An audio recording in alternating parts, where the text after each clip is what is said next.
ஹரி ஓம். ஆவணி மாத ராசி பலன்கள். ஆவணி மாத ராசி பலன்கள் நம்ம ஏன் சார் பார்க்கணும்? அது என்ன அவ்வளோ முக்கியமா அப்படின்னு கேட்டால், காலபுருஷனினுடைய 5வது ராசிக்கு 5வது இடத்து அதிபதி சூரியன் வரக்கூடிய காலத்துக்கு பேர் தான் ஆவணி மாதம்னு பேர்.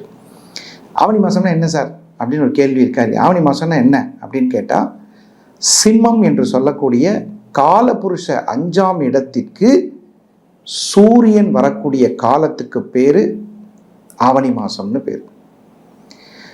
இது ஸ்திர மாதம் என்று எல்லாராலையும் சொல்லப்படுது. ஸ்திர மாதம்னா என்னன்னு தெரியுமா உங்களுக்கு?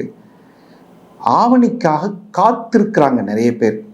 பொறுங்க சார், ஆடி மாதம் முடியட்டும் சார், ஆவணி பிறந்தோடனே பேசிக்கலாம் சார்னு சொல்லுவோம். அதுக்கு என்ன காரணம்?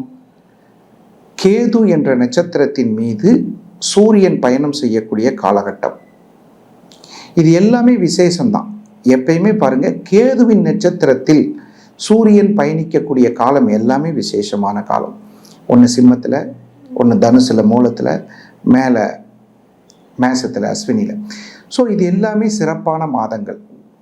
ஒவ்வொரு மாதத்திற்கும் ஒரு சிறப்பான பலன் உண்டு. அந்த ஆவணி மாதத்தில் சிறப்பு என்னன்னு கேட்டால், நம்ம டோட்டலாக இந்த உலகத்தில் சார் ஒரு விஷயத்தை பார்க்க முடியும், ஒரு கிரகத்தை காமிங்க சார் அப்படின்னா சூரியன் என்ற கிரகத்தை பார்க்கக்கூடிய ஒரு அமைப்பு எல்லாத்துக்குமே இருக்குது. சூரியன் எல்லாராலையும் பார்க்க முடியும்.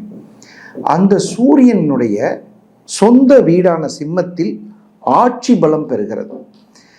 அப்போ பொதுவாகவே ஜோசியத்தில் எல்லாரும் என்ன கேட்பாங்கன்னா, சார் தெய்வ பலம் இருக்கான்னு பாருங்கள் சார், குரு பலம் இருக்கான்னு பாருங்கள் சார்.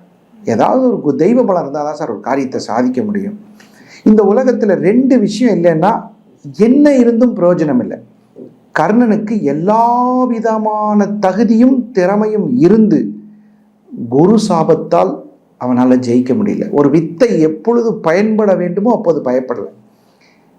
இப்போதான் சார் தேவை சார், வீட்டில் சாப்பாடு இருக்குது அப்படின்னா அந்த சாப்பாடு பசி நேரத்துக்கு பயன்படணும். அந்த நேரம் பார்த்து ஒருத்தர் யாராவது வந்துடுவாங்க. இந்த மாதிரி எந்த நேரத்தில் ஒரு விஷயம் பயன்படணும் அப்படிங்கிறதுக்கு குரு சாபம் இருக்கக்கூடாது. ஏன் சார் கர்ணனை பற்றி பேசுகிறீங்க? சூரியனினுடைய மகன் அவர் தான் கர்ணன்.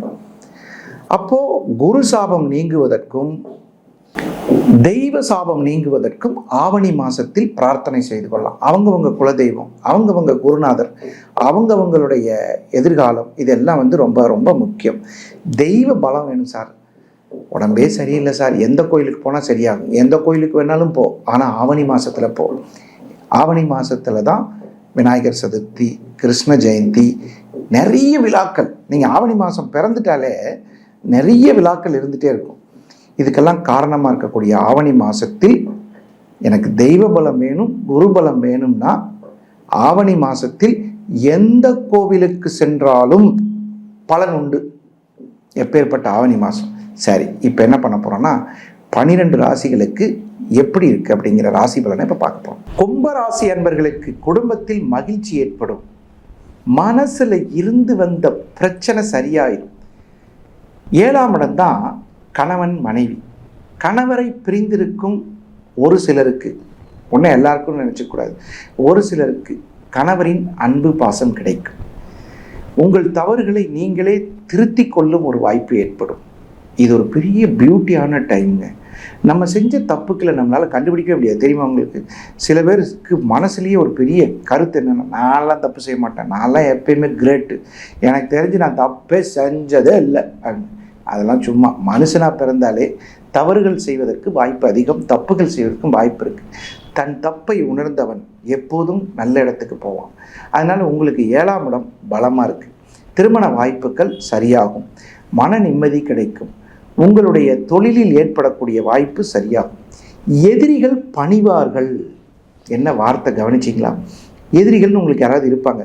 தொழில் ரீதியான எதிரிகள், பண வரவு செலவு ரீதிகள், உறவு ரீதியான எதிரிகள், மன ரீதியான எதிரிகள், இவர்கள் எல்லாம் பணிவாங்கன்னா அவங்கள கூப்பிட்டு பேசுவாங்க. என்னப்பா இது, அன்னைக்கு ஒரு அதை மனசில் இன்னுமா வச்சுட்டு இருக்க, என்னையா அது விவரமில்லாத ஆளாக இருக்குது, இதெல்லாம் மனசில் வச்சுட்டு அது எப்படி பேசலாம் அப்படிலாம் செல்லாமல் உங்களுடைய பிடிவாத குணத்தை தளர்த்தி மன நிம்மதியை தேடிக்கொள்ளுங்கள்.